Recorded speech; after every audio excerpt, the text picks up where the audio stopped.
Tara guys, luto naman tayo ng tinolang manok at ito nga pala yung mga ingredients na gagamitin natin. Umpisahan po natin sa pagprito ng ating manok. Kapag naging ganito na po yung kulay niya, isi-set aside na po natin yan.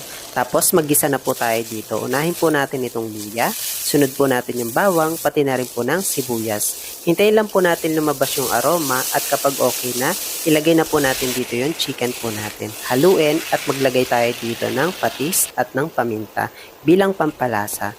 Haluin ulit at maglagay tayo dito ng tubig. Ayan, papakuluan po natin ito hanggang sa lumambot. Tapos ilagay na po natin yung sayote. 2 peraso nga pala ito. At pwede rin po tayo dito gumamit po ng papaya. Ayan, kapag ganito na guys, pwede na natin itong timplahan.